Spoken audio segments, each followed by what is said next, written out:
Welcome to D6 BRS లో కవిత పెనుతో తుఫాన్ లేపింది.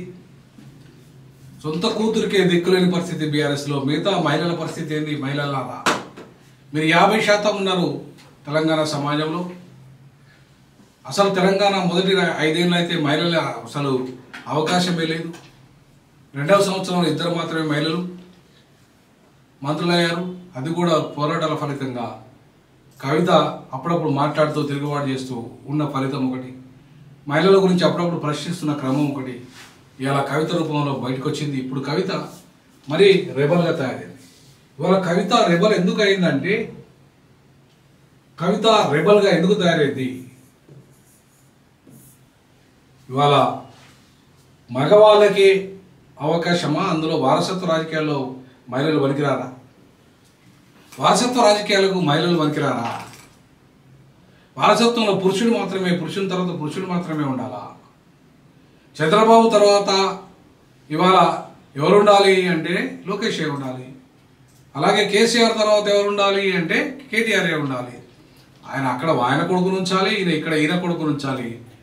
ఇలా ఇంకా ఆయనకు బిడ్డ లేదు కాబట్టి, ఒకడే కొడుకు కాబట్టి ఆ కొడుకును పెట్టుకున్నాడు. మరి ఈయనకు బిడ్డ ఉందిగా, మరి బిడ్డకు అవకాశం ఉందా?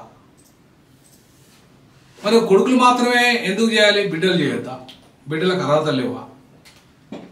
బిడ్డ సంగతి ఏందో తేల్చాలిగా అనేది ఇవాళ ఆమె ప్రశ్నిస్తున్న ప్రశ్న ఏదైతే ఉందో, నిజంగా ఇవాళ మొత్తం భారత మనువాద వ్యవస్థలో, పురుషాధిక్యత వ్యవస్థలో స్త్రీకి కూడా తన వాటా రావాలి, అది రాజకీయ వారసత్వంలో కూడా రావాలని చెప్పేసి ఇలా కవిత మనకు కరాఖండిగా ఒక రెబల్గా మారి ప్రశ్నిస్తున్నది బీఆర్ఎస్లో. ఇలా అనేక మంది పెళ్లి రాయబారాలు నడిపిన నా సంగతి ఏందో తెలిసండి. తాజా రాజకీయ పరిణామాలు, అంతర్గత విభేదాల కారణంగా పార్టీకి జరిగే నష్టం వంటి విషయాలను ఎవరికి వారిగా ఉంటే ఎదురయ్యే సమస్య కేసీఆర్ చేసే సూచనలు వారు కవితకు వివరించినట్లు తెలిసింది. అయినా సరే నా సంగతి ఏందో తేల్చాల్సిందే. ఈ వ్యవహారం కొలికి రాకపోతే నేనే సొంత పార్టీ పెడతా. నా సంగతి ఏందో తేల్చకపోతే నేనే సొంత పార్టీ పెడతా. నిజంగా సొంత పార్టీ పెట్టడానికి అర్హులే కదా. తెలంగాణ జాగృతి పేరు మీద కూడా కవిత అద్భుతంగా ఇలా అనేక సమావేశాలు పెట్టగలిగింది. టీఆర్ఎస్కు ఒక బలమైన ఊతం ఇవ్వగలిగింది. టీఆర్ఎస్ 2 సార్లు అధికారంలోకి రావడానికి కూడా కవిత కారణం కూడా అయింది. కవిత కూడా కారణమైంది. ఒక కేసీఆర్ గారు, ఒక కేటీఆర్ గారు, కవిత కూడా కారణమైందనే విషయాన్ని మనం ఇక్కడ మర్చిపోదు.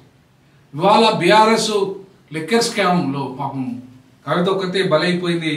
దాని వెనుక ఉన్న నేతలు వాళ్ళు ఇంకా బయటికి రాలేదు. వాళ్ళు బయటకు వచ్చే జైలుకి పోలేదు. మరి బీఆర్ఎస్లో మిగతా నేతలకు దాంట్లో వాటా లేదా? ఇవాళ ఆమెను ట్రోల్ చేస్తున్నారు, లిక్కర్ పార్టీ పెడుతున్నదని చెప్పేసి. ఏం కవిత మహిళ ఒక పార్టీ పెట్టద్దా? అంతో ఇంతో సామాజిక తెలంగాణ గురించి లేవనెత్తుతుంది, మాటలు ప్రశ్నిస్తున్నది. దొరల తెలంగాణ, భౌగోళిక తెలంగాణ వచ్చింది, సంపన్నుల తెలంగాణ వచ్చింది, పేదల తెలంగాణ రాలేదని చెప్పేసి ఆమె ఒప్పుకుంటున్నది కదా. మేము మొదటి నుండి మాట్లాడుతున్న విషయాలను ఆమె 10 ఏళ్ల తర్వాత 12 ఏళ్ల తర్వాత ఆయన ఒప్పుకుంటున్నది కదా. ఆ మేరకు ఆమె నిర్ణయం కరెక్టే కదా.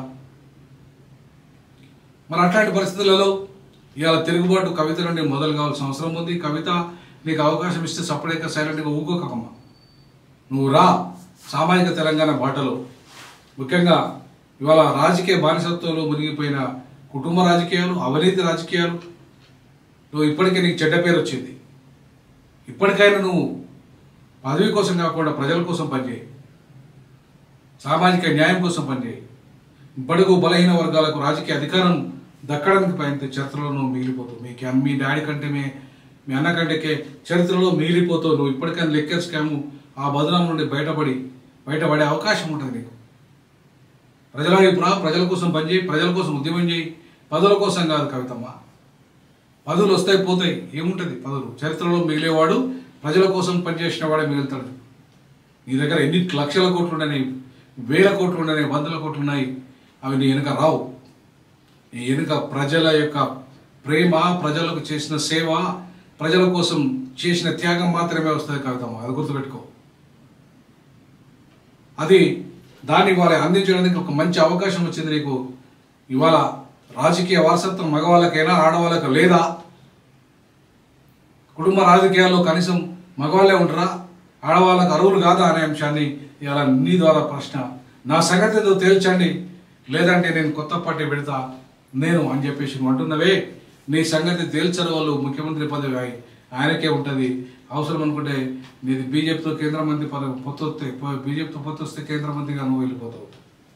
ముఖ్యమంత్రి నీ జీవితంలో కానియరు. సో కాబట్టి ఇవాళ కవితమ్మ తేల్చాల్సింది, నీకు కేంద్ర మంత్రి పదవి కావాలా, ప్రజల కోసం పనిచేయడం కావాలా, లేదా నీకు ముఖ్యమంత్రి పదవి కావాలా, ప్రజల కోసం పనిచేయడం కావాలా? తేల్చుకోవాల్సింది కవితమ్మ. ఇవాళ ప్రజల పక్షాన నిలబడగలిగితే, అందులో బడుగు బలైన వర్గాలు 93% ఉన్నారు. వాళ్ళ పక్షాన నిలబడితే నువ్వు చరిత్రను నిలిచిపోతావు, లేదంటే చరిత్రను నువ్వు క్షమించావు. ఒక మంచి అవకాశాన్ని ఇవాళ నువ్వు ఒక రెబల్గా బయటకు వస్తున్నావు. నీ యొక్క రెబల్కు నేను స్వాగతిస్తున్నాను. D6 డీజాక్ స్వాగతిస్తుంది, సామాజిక తెలంగాణను స్వాగతిస్తున్నది. ఖచ్చితంగా రెబల్గా బయటకు వస్తున్న కవితకు స్వాగతం పలుకుతాం. కానీ నా ఎజెండా ఒకటే, మా ఎజెండా ఒకటే, సామాజిక న్యాయం, ఆర్థిక న్యాయం, రాజకీయ న్యాయం తెలంగాణలో జరగాలి. జరగాలంటే మీ బీఆర్ఎస్ వల్ల జరగదు, మీ కేసీఆర్ వల్ల, కేటీఆర్ వల్ల జరగదు, నీ వల్ల కూడా జరగదు. కానీ నువ్వు కొంత రియలైజ్ అప్పుడప్పుడు మాట్లాడుతున్నావు సామాజిక న్యాయం అని. సో కాబట్టి సామాజిక న్యాయానికి పునాదులు వేసే దిశగా నువ్వు మాతో కలిసి వస్తే, మేము మీతో కలిసి వస్తాం. ఖచ్చితంగా రానున్న తెలంగాణ, బడుగు బలహీన వర్గాల తెలంగాణ, అందరికీ న్యాయం, ఆర్థిక సామాజిక న్యాయం అందించే తెలంగాణ, అదే ప్రజాస్వామిక తెలంగాణ, అదే బహుజన తెలంగాణ, అదే సామాజిక తెలంగాణ. ఆ దిశగా అడుగులు వేయడానికి కవితమ్మతో కలిసి రావడానికి మేము సిద్ధం. కవితమ్మ సిద్ధమా? జై భీమ్, జై పులి, జై పీరియన్ కామెంట్ రూపంలో తెలియజేయండి.